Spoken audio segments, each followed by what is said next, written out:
शुरुआती रुझान है और हमें और एक घंटा रुकना चाहिए। बार नंबरों से नजर नहीं हट रही है आरती जी हमारी क्योंकि ये जो नंबर है वो तेजी से बढ़ रहे हैं। 161 पर अगर महायुति अभी से आगे है, 161 ये 2019 का आंकड़ा है बीजेपी शिवसेना का, 161 सीटें जीत और वही आंकड़ा छू भी रही है 161, यानी कि 6 सीटें प्लस कर रही है यहां पर महायुति।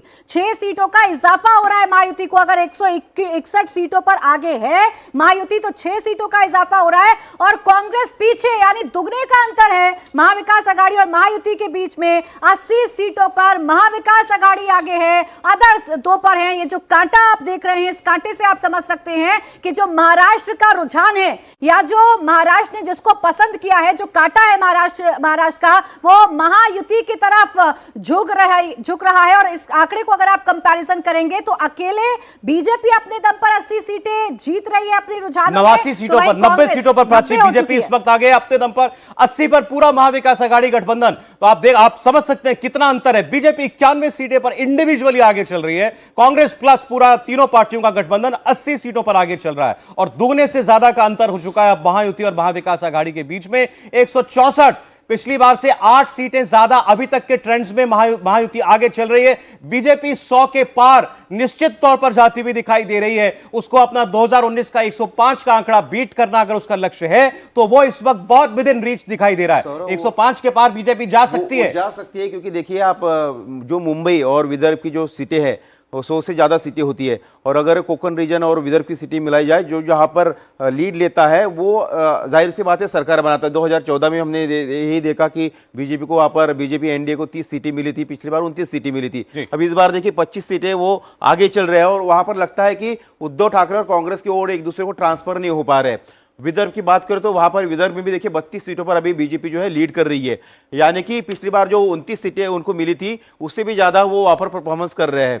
पश्चिम महाराष्ट्र में पिछली बार जो है बीजेपी को और शिवसेना को संयुक्त नुकसान हुआ था कुछ सीटों का, लेकिन इस बार वो सीटें उनकी बढ़ रही है, यानी कि पश्चिम महाराष्ट्र, विदर्भ और मराठवाड़ा वो मेंटेन रख रहे हैं। मराठवाड़ा में पिछली बार उनको फायदा भी हुआ था लेकिन इस बार नुकसान नहीं हुआ जो अनुमान जताया जा रहा था, यानी कि उनको इन 3 जो पश्चिम महाराष्ट्र, विदर्भ, उत्तर बीजेपी के लिए ये तीनों इलाके टफ थे जिनका आपने जिक्र किया, मराठवाड़ा, विदर्भ और पश्चिम महाराष्ट्र। तीनों में अगर बीजेपी गठबंधन लीड कर रहा है तो पूरे प्रदेश की एक हवा बता रहा है।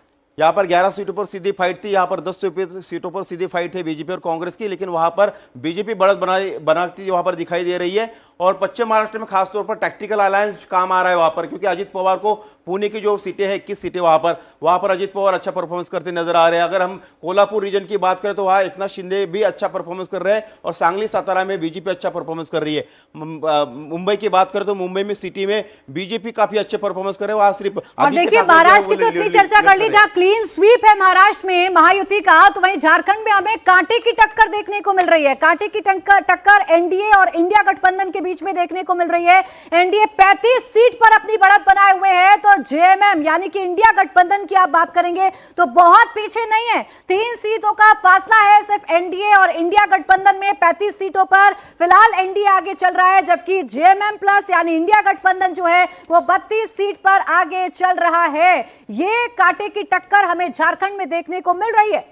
देखिए शुरुआत में जरूर यहां पर भारतीय जनता पार्टी जो है काफी अंतर से आगे दिखाई दे रही थी, बीजेपी, आजसू, जेडीयू मिला करके, लेकिन अब दिखाई दे रहा है कि यहां पर बहुत क्लोज फाइट हुई है। कोल्हान क्षेत्र में बीजेपी यहां एक तरफा आगे चल रही थी, लेकिन 12 ट्रेंड्स हैं, 14 में से हमारे पास लगभग सब सीटों का रुझान आ चुका है। बिल्कुल बराबरी पर दोनों पार्टियां, दोनों दल दिखाई दे रहे हैं। उत्तरी छोटा नागपुर में सबसे बड़ा इलाका, 25 सीटों का 23 ट्रेंड्स है। यहां पर जेएमएम गठबंधन आगे हो गया है 1 सीट से, 12 पर वो आगे है, बीजेपी प्लस 11 पर आगे है। इसके अलावा अगर आप बात करें पलामू की, 9 सीटों वाला क्षेत्र है, यहां बराबरी पर जेएमएम प्लस यानी जेएमएम कांग्रेस और बीजेपी और आजसू दिखाई दे रहे हैं 3-3 सीटों पर। और इसके अलावा संथाल परगना, ट्राइबल बेल्ट, 12 सीटों के रुझान हमारे पास है, यहां भी बिल्कुल बराबरी पर 6-6 सीटों पर दोनों गठबंधन दिखाई दे रहे हैं। तो आप कह सकते हैं कि हर क्षेत्र में बहुत जबरदस्त फाइट चल रही है। छोटा नागपुर के 14 रुझान है, बीजेपी 2 सीटों से यहां पर आगे दिखाई दे रही है हमारे पास जेएमएम से। तो इन सारे क्षेत्रों में अगर आप देखेंगे तो आपको एक टक्कर दिखाई देगी। कोई भी ऐसा क्षेत्र नहीं है जहां पर कोई एक गठबंधन या कोई एक पार्टी रीजन में जो वो बड़े मार्जिन से आगे, वही हमें टैली में भी दिखाई दे रहा है। एकदम कांटे की टक्कर है। 34 और 33 का ये आंकड़ा है, यानी 34 पर एनडीए गठबंधन की बढ़त है तो वही इंडिया गठबंधन की 33 पर बढ़त है। झारखंड में हमें कांटे की टक्कर देखने को मिल रही है तो महाराष्ट्र महाराष्ट्र में क्लीन स्वीप की तरफ बीजेपी आगे बढ़ रही है। हालांकि अभी महाविकास आघाड़ी भी शतक के करीब पहुंच गई है।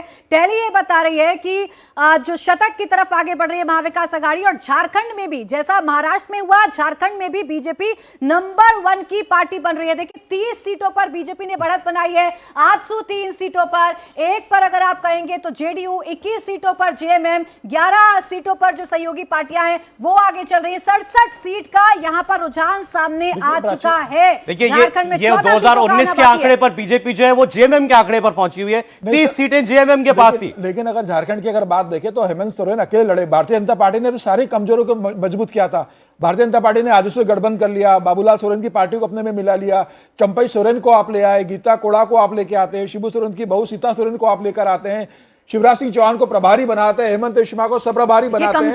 सब करने के बाद झारखंड में तो कमजोरी महाराष्ट्र में भी थी। समीर जी 170 सीटों पर बीजेपी आगे हो गई है। प्रदर्शन कर रहा है तो मुझे लग रहा है कि सर ये 170 का आंकड़ा भी देख लीजिए। समीर जी 170 का आंकड़ा भी देख लीजिए। 170 पर अगर बीजेपी 171 हो गया है, यानी महायुति 171 सीटों पर बढ़त बना रही है। इसे तो आप आंधी सुनामी क्या कहिएगा महायुति की या बीजेपी की, क्योंकि बीजेपी अपने अकेले दम पर शतक के करीब पहुंच रही है। तो वह 171 सीटों पर महायुति ने बढ़त बना ली है, और अब शतक जो है वो कांग्रेस यानी कि महाविकास आघाड़ी ने भी जरूर लगा लिया है। 90 सीट पर अकेले आगे चल रही है बीजेपी, इसलिए आप कह सकते हैं कि ये आंधी या सुनामी बीजेपी की भी है। 170 सीटों पर आगे चल रही है बीजेपी, और सिर्फ 15 सीटों का रुझान बाकी है। और इन 15 सीटों के रुझान से अगर ये 15 सीटें भी महाविकास आघाड़ी की तरफ झुक जाती हैं तो आप कह सकते हैं कि बीजेपी यानी महायुति